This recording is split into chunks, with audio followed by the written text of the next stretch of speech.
Group 2 2022 வந்து பாத்தீங்கன்னா 8 தொகை நூட்கள் வச்சு வந்து பாத்தீங்கன்னா 5 கேள்விகள் வந்து பாத்தீங்கன்னா கேட்டிருக்காங்க. முதல் கேள்வி பாருங்க.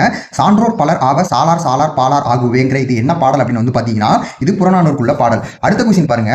அகநானூறு பற்றி கீழ்கண்டவற்றுள் எது சரியானது அப்படிங்கிறாங்க. அகநானூறு 8 தொகை நூட்களில் ஒன்று. இது வந்து பாத்தீங்கன்னா சரி. அடுத்து பாருங்க. இந்நூலில் நெடுந்தொகை என்கிற பேர் வந்து பாத்தீங்கன்னா இதுக்கு இருக்குது. ஆமா இதுவுமே கரெக்ட். இது 10 பாட்டு நூட்களில் ஒன்றுங்கிறாங்க. இது வந்து பாத்தீங்கன்னா 8 பாட்டு நூட்களில் தான் ஒன்று.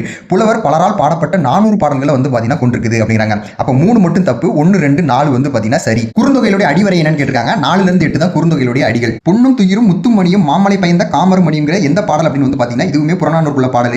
இது கீழ வந்து பாத்தீங்கன்னா ஒரு 4 ஆப்ஷன் கொடுத்திருக்காங்க. எது பொருந்தாது அப்படின்னு வந்து பாத்தீங்கன்னா இதுதான் வந்து பாத்தீங்கன்னா பொருந்தாதது 10 பாட்டுங்கிறது. இந்த 3 நூலுமே வந்து பாத்தீங்கன்னா 8 தொகை. இது மட்டும் வந்து பாத்தீங்கன்னா 10 பாட்டு. 10th ஓல்ட் புக்ல வந்து பாத்தீங்கன்னா பேஜ் நம்பர் 88ல வந்து பாத்தீங்கன்னா கொடுத்திருப்பாங்க பாருங்க புறநானூறுக்குள்ள பாடல். முதல் 2 லைன் ஒரு क्वेश्चन ஆகும். கடைசி 2 லைன் வந்து பாத்தீங்கன்னா ஒரு क्वेश्चन ஆகும் வந்து பாத்தீங்கன்னா கேட்டிருப்பாங்க. 7th செகண்ட் டைம்ல வந்து பாத்தீங்கன்னா பேஜ் நம்பர் வந்து பாத்தீங்கன்னா 6ல வந்து பாத்தீங்கன்னா அந்த பாக்ஸ்ல கொடுத்திருப்பாங்க. அகநானூறுங்கிறது 8 தொகை நூட்களில் ஒன்று. புலவர் பலரால்